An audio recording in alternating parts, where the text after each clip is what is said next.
Good morning बेटा। Last topic में हम हिंदी मीडियम लेक्चर की बात कर रहा हूँ मैं, 11th हिंदी मीडियम में। हमने कल पढ़ी थी त्रुटियाँ और न्यूमेरिकल्स, उससे संबंधित जो गणनाएं थी, संक्रियाएं थी, उनको समझा था। आज कुछ आपको और अलग चीज़ें कराता हूँ, है ना। देखिए क्वेश्चन, देखिए आप लोग। क्वेश्चन है, यदि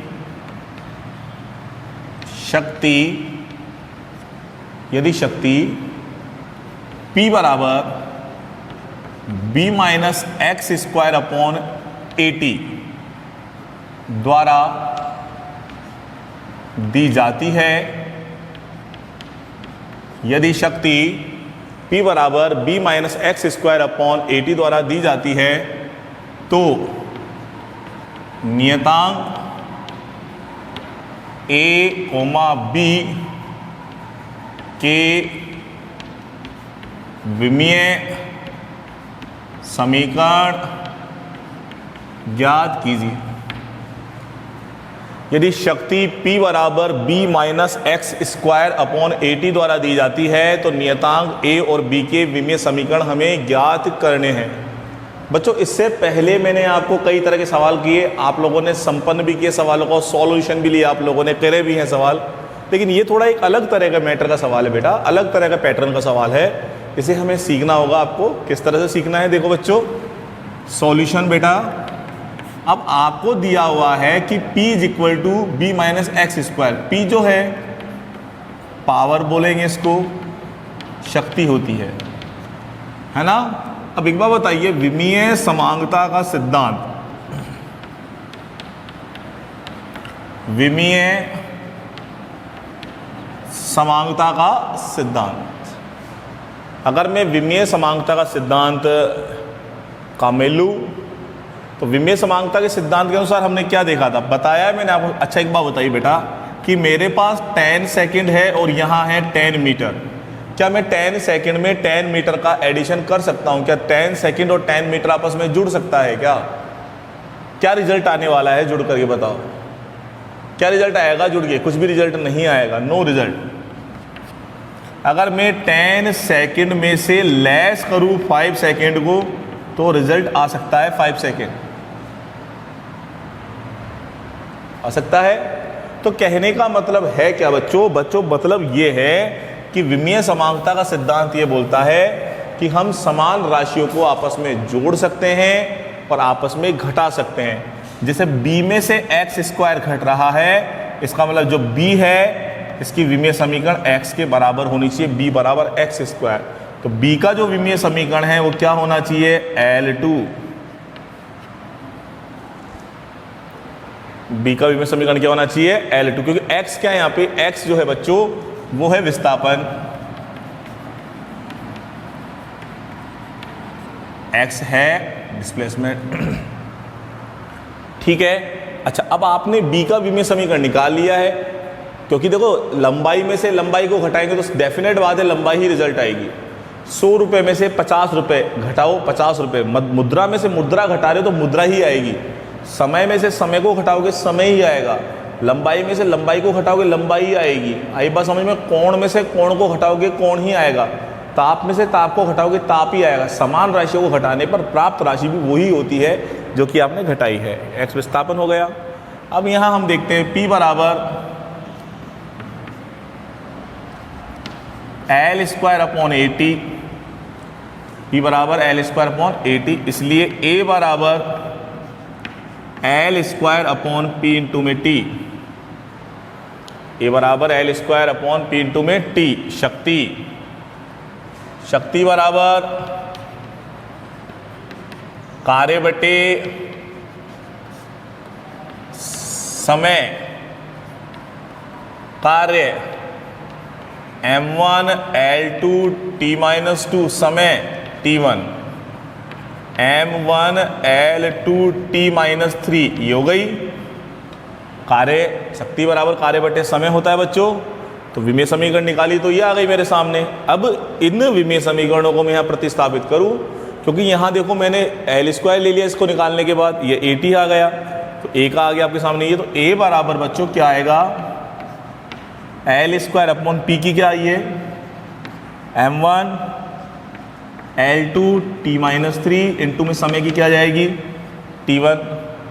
तो आपके सामने नियतांक ए का विमेय समीकरण क्या आ जाएगा, नियतांक ए का विमेय समीकरण आ जाएगा m कट जाएगा ये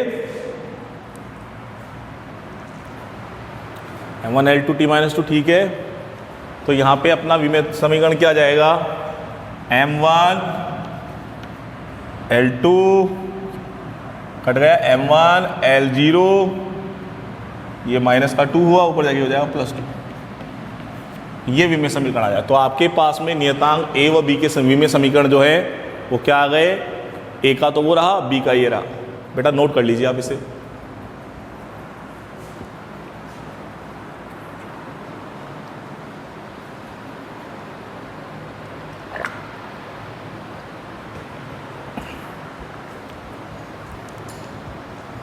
हो गया बच्चों। अगला प्रश्न देखिए,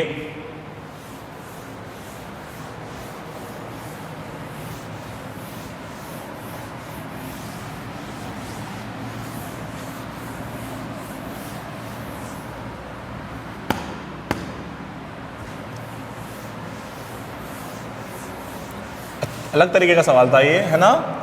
और देखो बेटा अगला प्रश्न दिखाता हूं आपको, कराता हूं और भी।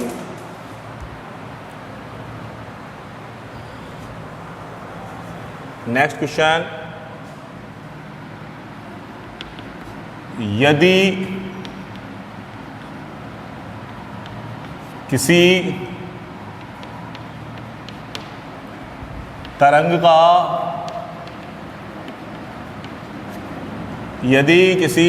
का विस्थापन समीकरण y बराबर a साइन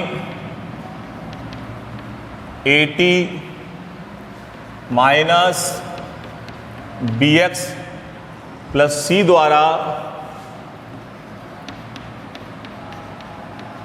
दिया जाता है, यदि किसी तरंग का विस्थापन समीकरण y बराबर a sine AT minus BX plus C द्वारा दिया जाता है, तो नियतांक A व B के विमीय समीकरण ज्ञात कीजिए।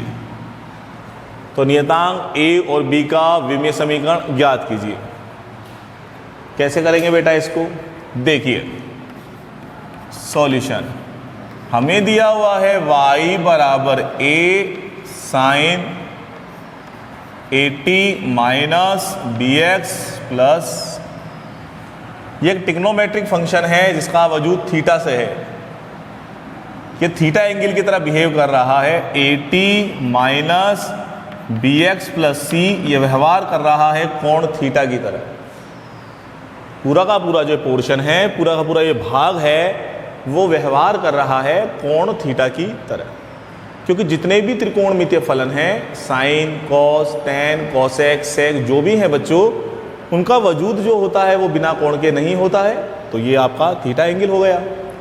अब चूंकि हम जानते हैं कोण बराबर क्या होता है, साइड में आपको निकाल के दिखा देता हूं मैं कि कोण बराबर जो होता है बच्चों वो होता है चाप बटे त्रिज्या। और कोण बराबर चाप बटे त्रिज्या होती है, चाप दूरी होती है L1, त्रिज्या भी दूरी होती है। तो कोण का विमीय समीकरण जो प्राप्त होता है वो होता है m0 L0 T0, ये होता है। तो अब यहां विमीय समांगता का सिद्धांत लगा लें हम। विमीय समांगता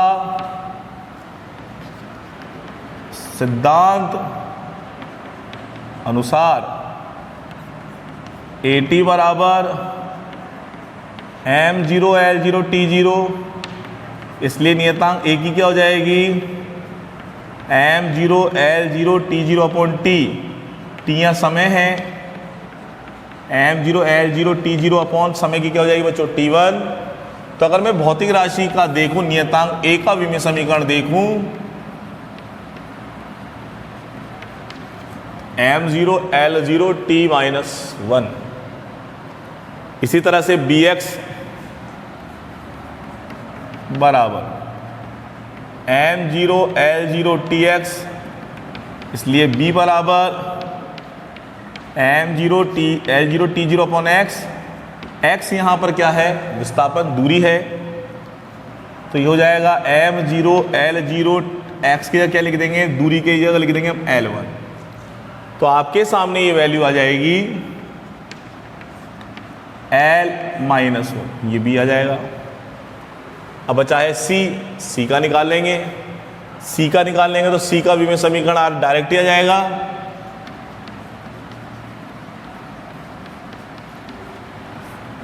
ये c का विमीय समीकरण आ जाएगा, नोट कीजिए इसे।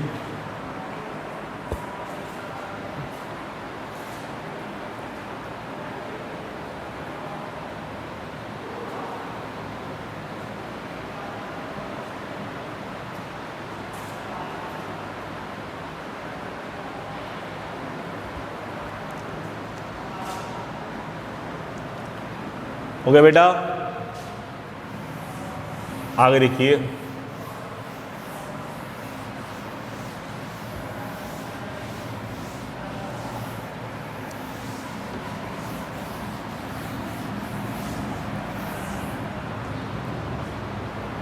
क्वेश्चन क्या है अगला?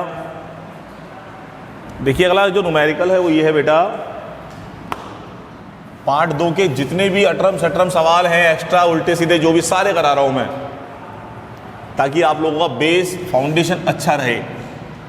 क्वेश्चन है बेटा अगला, यदि माध्यम में ध्वनि का वेग, यदि माध्यम में ध्वनि का वेग v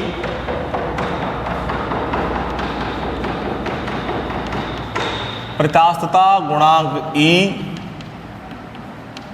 तथा घनत्व D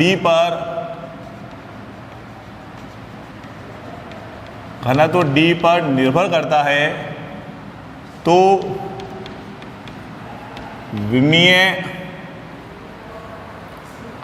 विमीय विधि द्वारा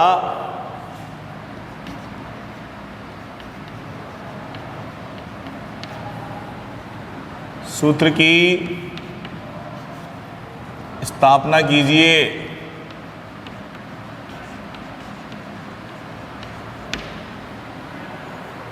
माध्यम में ध्वनि का वेग v प्रत्यास्थता गुणांक E एवं घनत्व D पर निर्भर करता है, तो विमीय विधि द्वारा सूत्र की स्थापना कीजिए। Solution,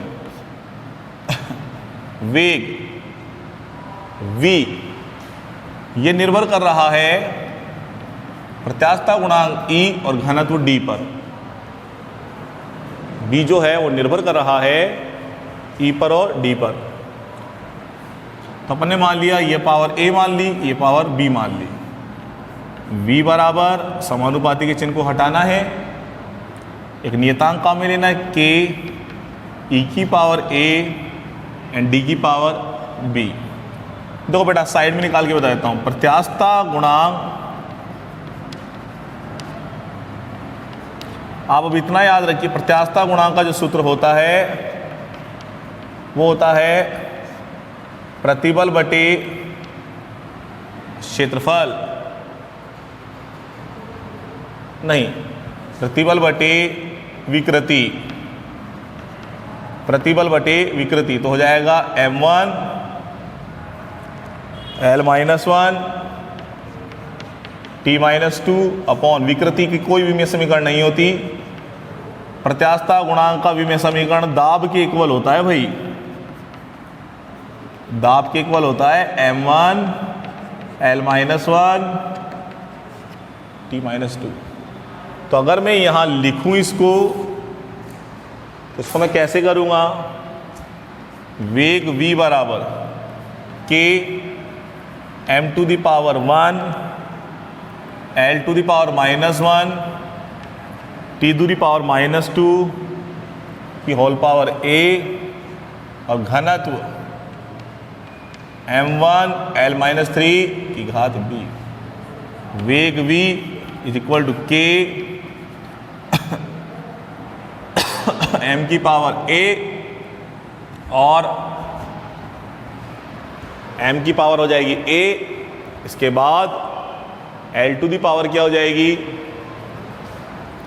l to the power minus a, t to the power minus 2a, m की पावर b, l की पावर माइनस 3b, वेग v। जैसा कि हम शुरू से पढ़ते आ रहे हैं, बेसिक बात है कि अगर आधार समान होता है तो घातें क्या हो जाती है, जुड़ जाती हैं। ठीक है, तो बेस समान देखेंगे हम इसमें। तो अगर मैं यहां देखूंगा तो हो जाएगा k m की पावर a यहां है, a प्लस b, l की power minus a minus 3b और t की पावर माइनस 2a। यहाँ हम वेग का विमीय समीकरण रखेंगे ताकि घातों की तुलना हो सके। पहले से नोट कीजिए, आप उतार लीजिए।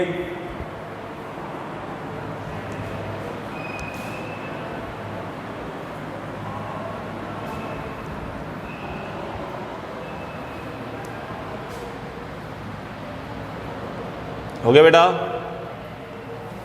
देखिए अब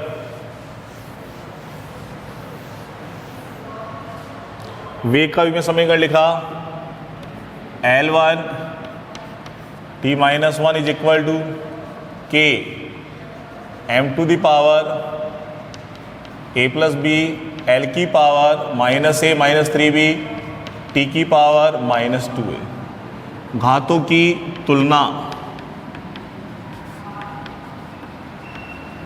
कंपेयर द पावर, घातों की तुलना कर लेते हैं हिंदी मीडियम। तो a प्लस बी किसके बराबर है बच्चों, यहाँ पे m पर घात 0 है, क्योंकि m नहीं है तो इसका मतलब 0 पावर है। माइनस a माइनस 3b बराबर कितना है 1, और माइनस का 2a बराबर कितना है माइनस 1, कट गया ये। तो a का मान कितना आ गया 1/2, ये मान यहाँ रखा 1/2 प्लस b बराबर 0, b बराबर आ जाएगा माइनस 1/2, और ये मान यहाँ रखा। तो a और b के मान आ गए, हमें a और b का मान ही तो निकालना है। तो हमारा जो रिजल्ट आ जाएगा बच्चों, वो रिजल्ट ये आएगा,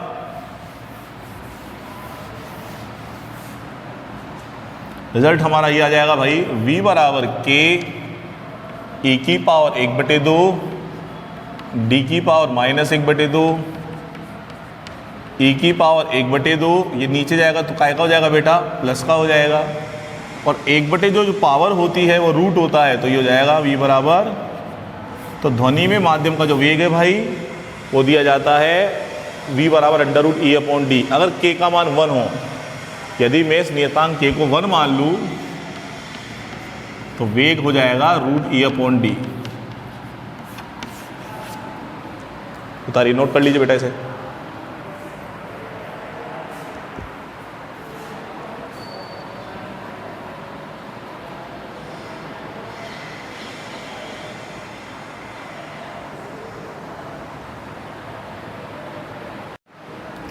हाँ भाई, अब हमारा जो अगला टॉपिक है, जो कि मैं आपको पहले बता चुका हूँ, पढ़ा चुका हूँ इस पार्ट में, फिर भी एक बार बताता हूँ आपको बच्चों।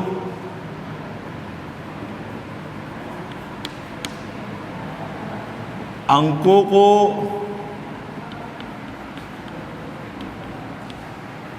पूर्णांकित करना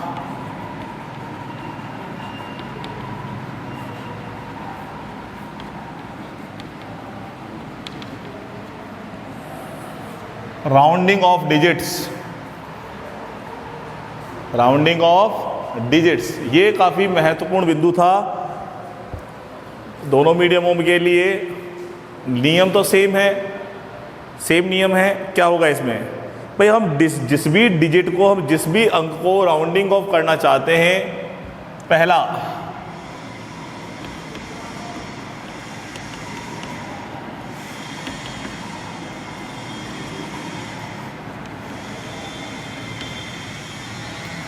एग्जाम्पल समझाता हूँ इसको। सपोज कीजिए मुझे 1.32 को राउंडिंग करना है, मुझे राउंडिंग ऑफ करना है, मुझे पूर्णांकित करना है 1.32 को। अब देखो, जिसको राउंडिंग करना है उससे नेक्स्ट डिजिट देखो, जैसे 3 है, 3 को हमको राउंडिंग करना है, पूर्णांकित करना है। से अगला जो अंक है, डिजिट जो है वो 2 है, 5 से कम।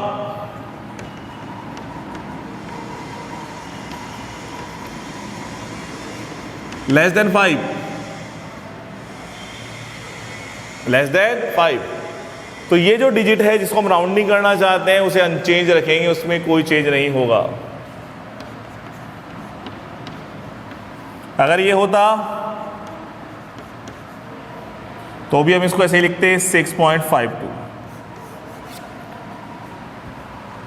ये होता तो भी हम इसको यही लिखते हैं, क्योंकि यहां 4 से नेक्स्ट जो डिजिट आ रही है 1 आ रही है, लेस देन 5 आ रही है, 5 से कम आ रही है। तो आपके सामने जिसको हम पूर्णांकित करना चाहते हैं, राउंडिंग करना चाहते हैं, उसे हम अनचेंज रखेंगे, उसमें कोई भी चेंज नहीं लाएंगे। ठीक है। इसी में सेकंड लो था। क्या है इसमें सेकंड लो? अगर सेकंड लो को भी देख लेते हैं भाई। वो तो देखो बेटा, बात ऐसी है, आप सभी समझदार हैं, काबिल हैं सारे बच्चे। क्या होता है बेटा, कोई भी सवाल जो होता है उसे हल करने के लिए हमें नियम समझना होता है महत्वपूर्ण तरीके से। आपने अगर नियम को एक बार कंटिन्यू कर लिया, नियम आपका क्लियर हो गया, तो फिर आपसे वो सवाल कभी नहीं रुकेगा। तो आपको लॉ सीखने हैं, नियम सीखने हैं, आपसे हर सवाल होगा। पहला आपको लॉ सिखाया, नियम सेकंड देखो, सेकंड पर बेस्ड।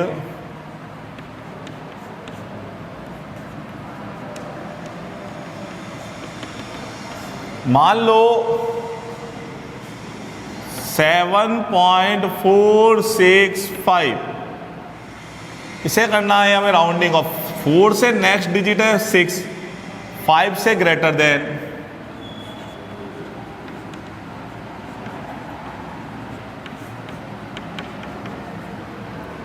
पांच से ज़्यादा, ग्रेटर देन 5 है, तो इसे हम एक जोड़ देंगे जिसको हम चेंज करना चाहते हैं। ये हो जाएगा 7.5। ग्रेटर देन 1 है तो इसमें हम 1 का ऐड कर देंगे, क्योंकि यहाँ 4 है, 4 है, 4 से अगला अंक 6 है, 5 से बड़ा है, 5 से लेस देन होगा, छोटा होगा तो कुछ बदलना ही नहीं है। बड़ा है तो 1 डिजिट ऐड कर देनी है, ऐड करते 7.5 हो जाएगा। ठीक है बच्चों, आगे देखो। अगर मान लीजिए ये हो आपके सामने एग्जाम्पल कि 1.550 या 1.552 मान लेते हैं, 1.552। भाई अभी जो हमने लो सीखा है, नियम सीखा है, वो तो लेस देन 5 और ग्रेटर देन 5 का सीखा है कि 5 से छोटा है या 5 से बड़ा है तो क्या करना है। अगर मान लो ना तो 5 से छोटा है, ना तो लेस देन 5 है, ना ग्रेटर देन 5 है, 5 ही आ जाए, वही चीज़ आ जाए, 5 मिडिएटर लाइन जो है वही आ जाए। तो यहाँ बच्चों हम 5 को करना चाहते हैं राउंडिंग ऑफ। इससे नेक्स्ट जो डिजिट है वो 5 है, इससे नेक्स्ट जो डिजिट है वो क्या है, 5। अब बेटा हमें देखना है कि 5 से नेक्स्ट में क्या है, 5 से आगे क्या है। 5 से आगे 2 है, नॉन जीरो अंक, मतलब शून्य के अतिरिक्त कोई सा भी अंक हो, शून्य ना हो, जीरो ना हो, नॉन जीरो हो डिजिट। देखो यहाँ आपको करना था, अगर इससे ये 5 से लेस देन होता तो इसको 1.5 भी लिखते, अगर ये 5 से लेस देन होता तो इसको 1.5 भी लिखते, 5 से ग्रेटर देन होता तो इसको 1.6 कर देते। लेकिन यहाँ डिजिट 5 ही आ गई, ना तो लेस देन ना ग्रेटर देन। अब आपको देखना है कि 5 से आगे क्या है, नेक्स्ट डिजिट क्या है। तो 5 से नेक्स्ट डिजिट है 2, कोई नॉन जीरो डिजिट है, कोई नॉन जीरो डिजिट है, तो यहाँ इसको आप लिख देंगे ऐड करके 0.6। ठीक है, ये है मान लीजिए यदि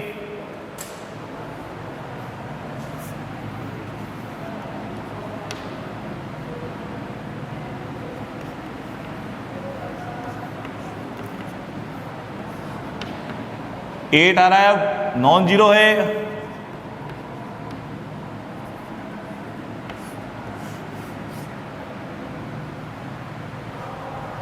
ठीक है। नॉन जीरो आने पर तो उसमें, अब बात यह है कि ज़ीरो आ जाए तो, अब क्वेश्चन में ये है भाई बात, अब अगर मान लो ज़ीरो आ जाए भाई 5 से नेक्स्ट डिजिट, तब क्या करना है? तो देखेंगे, उसको भी झेलेंगे, नियम तो बने हुए ही हैं। ये आ जाए, अब ये जो डिजिट है इससे नेक्स्ट डिजिट है 5, ना तो कम है 5 से ना 5 से ज़्यादा है, ना तो लेस देन है ना ग्रेटर देन है, और 5 से नेक्स्ट में जो है वो 0 है। अब ये देखना है कि ये जो डिजिट है ये इवन है या ऑड है। अगर एक ये विषम अंक है जिसमें 2 का डिवाइडेशन नहीं है तो हो जाएगा 7.6, और अगर मान लो ये होता 7.850, 8 से आगे 5 और 5 से आगे 0, तो इसे हम 7.8 ही लिखते, इसे हम 7.8 ही लिखते। इन सारे नियमों के बेसिस पर, इन सारे लॉ के बेसिस पर हम क्या करते हैं? राउंडिंग ऑफ करते हैं, अंकों को पूर्णांकित करते हैं। अब बेटा चैप्टर नंबर जो 2 है आपका, इसमें सिग्निफिकेंट फिगर था, वो भी पढ़ा दिया आपको मैंने। किसी भी फिजिकल क्वांटिटी को मैं आपको पूरा रिवाइज करा रहा हूँ। चैप्टर नंबर 2, किसी भी फिजिकल क्वांटिटी को, भौतिक राशि को जब हम एक पद्धति से वन सिस्टम से अनदर सिस्टम में कन्वर्ट करते हैं तो फॉर्मूला हम जो लेते हैं बच्चों, वो लेते हैं n2 equal to n1 m1 upon m2 the whole power a,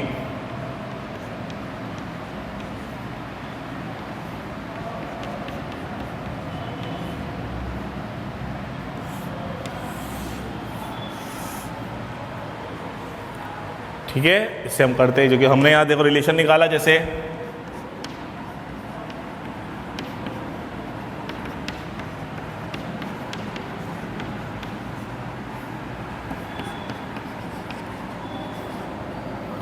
Newton है, ये डाइन है, और 1 अर्ग में, सॉरी 1 जूल में, ठीक है बेटा। तो इसी के साथ आज के वीडियो को मैं समाप्त करता हूँ। आपको मैंने चीज़ें बताई हैं, और आप वीडियो को वॉच करने के बाद न्यूमेरिकल्स को अपनी कॉपी में नोट किया कीजिए सभी प्यारे बच्चे, ठीक है। सभी आप लोग काबिल हैं, इंटेलिजेंट हैं, सिंसियर हैं, और मैं आशा करता हूँ आप सभी वीडियो को देख रहे हैं, फिजिक्स की वीडियो को, चाहे 2 दिन बाद देख रहे हो, चाहे 4 दिन बाद देख रहे हो, पर देखो ध्यान से, है ना। इसी के साथ मैं RS Naruka, lecturer of physics, आप लोगों से अलविदा कहता हूँ आज के वीडियो में। धन्यवाद बेटा।